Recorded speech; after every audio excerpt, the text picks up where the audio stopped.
প্রিয় শিক্ষার্থীবৃন্দ, আশা করি তোমরা সবাই ভালো আছো। এই মুহূর্তে তোমরা যেখান থেকেই আমার এই অনলাইন ভিডিও ক্লাসটি দেখছো, সবাইকে জানাচ্ছি আন্তরিক শুভেচ্ছা ও অভিনন্দন। আমি মিথুন চন্দ্র মহন্ত, সহকারী শিক্ষক, Iqbal Siddiqui school and college. শিক্ষার্থীরা, আজকে আমি নবম ও দশম শ্রেণীর গণিত বইয়ের অধ্যায় 7-এর একটি গুরুত্বপূর্ণ সম্পাদ্য নিয়ে আলোচনা করব। তো শিক্ষার্থীরা, আমরা গত পর্বে সম্পাদ্য 1 এবং 2 নিয়ে আলোচনা করেছিলাম। তো এরই ধারাবাহিকতায় আজকে আমরা সম্পাদ্য 3 নিয়ে আলোচনা করব। তো শিক্ষার্থীরা, চলো আমরা কথা না বাড়িয়ে সম্পাদ্য 3 নিয়ে আলোচনা করি। তোমাদের এখানে সম্পাদ্য 3-এ বলা আছে যে ত্রিভুজের ভূমি সংলগ্ন 2টি কোণ ও পরিসীমা দেওয়া আছে, ত্রিভুজটি আঁকতে হবে। শিক্ষার্থীরা, এখানে ভূমি সংলগ্ন 2টি কোণ, তাহলে এই ভূমি সংলগ্ন 2টি কোণকে, একটি কোণকে x দ্বারা প্রকাশ করা হয়েছে, অপর কোণটিকে y দ্বারা প্রকাশ করা হয়েছে। আর এখানে যে পরিসীমা, এটা পরিসীমা বলতে কি? ত্রিভুজের পরিসীমা। তাহলে ত্রিভুজের পরিসীমা কাকে বলে? যে ত্রিভুজের 3টি বাহুর দৈর্ঘ্যের সমষ্টিকেই বলা হয় ত্রিভুজের পরিসীমা। শিক্ষার্থীরা, এখানে লক্ষ্য করো যে ABC হচ্ছে একটা কি? ত্রিভুজ। তাহলে এই ত্রিভুজের এখানে 3টা বাহু আছে, একটা হলো AB বাহু, একটা হলো BC বাহু, আর একটি হচ্ছে কি? AC বাহু। তাহলে এই 3টা বাহুর দৈর্ঘ্য যদি আমরা যোগ করি, তাহলে যেটা পাবো সেটাই হচ্ছে কি? এই ত্রিভুজের পরিসীমা। তাহলে এই ত্রিভুজের পরিসীমাকে এখানে p দ্বারা প্রকাশ করা হয়েছে। তো শিক্ষার্থীরা, এই প্রশ্নটি যদি তোমাদের পরীক্ষায় আসে, তাহলে অবশ্যই এখানে কোণগুলোর মান দেওয়া থাকবে। অর্থাৎ এখানে ভূমি সংলগ্ন যে 2টি কোণ আছে, সেই কোণ 2টির মান দেওয়া থাকবে, সেটা কত ডিগ্রি সেটা দেওয়া থাকবে, এবং পরিসীমা সেটা কত সেন্টিমিটার এটা দেওয়া থাকবে। তো এখানে যেহেতু কোণের মান বা পরিসীমা দেওয়া নাই, এই জন্য আমরা এখানে কি করব? আন্দাজ মতো ধরে নেব যে পরিসীমাকে আমরা p দ্বারা প্রকাশ করব। পরিসীমা হচ্ছে এইটুকু, আর ভূমি সংলগ্ন 2টি কোণ, একটি কোণ x আর অপর কোণটি হচ্ছে y। তো এখন যদি আমরা এই সম্পাদ্য 3-এর চিত্রটি অঙ্কন করতে চাই, তাহলে আমাদের প্রথম যে কাজটি করতে হবে সেটা হলো যে কোনো একটি রশ্মি নিতে হবে। অর্থাৎ আমাদের ইচ্ছে মতো যে কোনো একটা রশ্মি আমরা নিতে পারবো। তাহলে আমরা যে কোনো একটি রশ্মি DF নিলাম। এখন এই যে কোনো রশ্মি DF থেকে পরিসীমা P এর সমান করে আমরা DE অংশ কেটে নেব। শিক্ষার্থীরা, আবার লক্ষ্য করো, প্রথমে আমরা কি করব? যে কোনো একটা রশ্মি DF নেব। এই DF থেকে ত্রিভুজের পরিসীমা যেখানে P দেওয়া আছে, এই পরিসীমা P এর সমান করে আমরা DE অংশ কেটে নেব।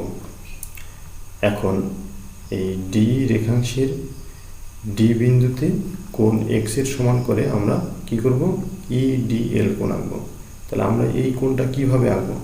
তাহলে এখানে লক্ষ্য করো শিক্ষার্থীরা, এখানে কোণটি যদি 60 ডিগ্রি হয়, x কোণের মান যদি 60 ডিগ্রি হয়, তাহলে তোমাদেরকে অবশ্যই এখানে 60 ডিগ্রি কোণ আঁকতে হবে D বিন্দুতে। একইভাবে E বিন্দুতে আমরা কোণ y এর সমান করে DEM কোণ আঁকবো। ঠিক একইভাবে যে এখানে y কোণের মান যত ডিগ্রি দেওয়া থাকবে, তাহলে E বিন্দুতে তোমাদেরকে ঠিক তত ডিগ্রি একটি কোণ আঁকতে হবে। তাহলে আমরা E বিন্দুতে কোণ y এর সমান করে DEM কোণ আঁকলাম। এখন আমাদের পরবর্তী কাজটি হচ্ছে এই D কোণ এবং E কোণ, এই 2টি কোণকে সমদ্বিখণ্ডিত করা। অর্থাৎ সমদ্বিখণ্ডিত বলতে সমানভাবে দ্বিখণ্ডিত করা। তাহলে এখন আমরা কিভাবে এই D কোণটিকে সমদ্বিখণ্ডিত করব? সেটি হচ্ছে এখানে যে D কোণের যে চাপ দেওয়া আছে, অর্থাৎ এখানে যে কোণের যে মাপটা দেওয়া আছে, এখানে 2টা বিন্দু আছে, এই একটা বিন্দু, এই একটা বিন্দু। আমরা এই কোণের এই বিন্দুতে কি করব? পেন্সিল কম্পাসের সাহায্যে অর্ধেকের বেশি ব্যাসার্ধ নিয়ে এখানে একটা বৃত্তচাপ আঁকবো, আবার এই বিন্দুতে ধরে আরেকটি বৃত্তচাপ আঁকবো। তাহলে এই বৃত্তচাপ 2টি পরস্পর একটি কি নির্দিষ্ট বিন্দুতে ছেদ করে। তাহলে এখন আমি যদি এই D বিন্দু দিয়ে এই বৃত্তচাপ 2টি যে বিন্দুতে ছেদ করছে, এই বিন্দু বরাবর একটা রেখা টানি, তাহলে এটা হবে কি একটি ডি কোণের সমদ্বিখণ্ডক। তাহলে এখানে ডি কোণের সমদ্বিখণ্ডক হলো কি ডিজি।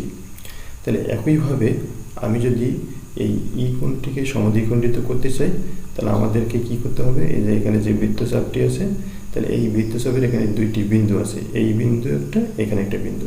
তাহলে আমরা ওই একই রকম পেন্সিল কম্পাসের সাহায্যে অর্ধেকের বেশি ব্যাসার্ধ নিয়ে এখানে একটা বৃত্তচাপ আঁকবো, আবার এই বিন্দুতে ধরে পেন্সিল কম্পাসের সাহায্যে অর্ধেকের বেশি ব্যাসার্ধ নিয়ে এখানে একটা বৃত্তচাপ আঁকবো। তাহলে এই বৃত্তচাপ দুটি একটি নির্দিষ্ট বিন্দুতে ছেদ করছে।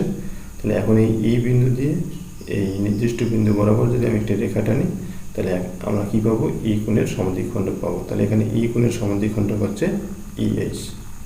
তো শিক্ষার্থীরা আমরা এখানে ডি কোণের সমদ্বিখণ্ডক পেলাম ডিজি, আর ই কোণের সমদ্বিখণ্ডক পেলাম হলো ইএইচ। তাহলে এখন এই সমদ্বিখণ্ডক দুইটি পরস্পর কোন বিন্দুতে ছেদ করে, এই বিন্দুতে ছেদ করে। এখন আমরা যে কাজটি করব সেটা হলো যে এই বিন্দুকে কেন্দ্র করে এখানে এই যে ডি কোণের অর্ধেক, তাহলে অর্ধেক বলতে এই পাশে অর্ধেক কোণ, এই পাশে অর্ধেক, অর্থাৎ এটা যদি ডি কোণটা 60 ডিগ্রি হয় তাহলে এ পাশে 30 ডিগ্রি হবে, এ পাশে 30 ডিগ্রি হবে, কারণ এটা হলো সমদ্বিখণ্ডক। তাহলে আমরা কি করব, এই বিন্দুকে কেন্দ্র করে ডি কোণের অর্ধেক অর্থাৎ এই এ ডি ই কোণের সমান করে আমরা কি করব, এখানে ডি এ বি কোণ আঁকবো। একইভাবে শিক্ষার্থীরা আমরা এই বিন্দুকে কেন্দ্র করে ই কোণের অর্ধেক, তাহলে ই কোণের অর্ধেক হচ্ছে কি এ ই ডি। তাহলে আমরা এই বিন্দুকে কেন্দ্র করে এ ই ডি কোণের সমান করে ই এ সি কোণ আঁকবো।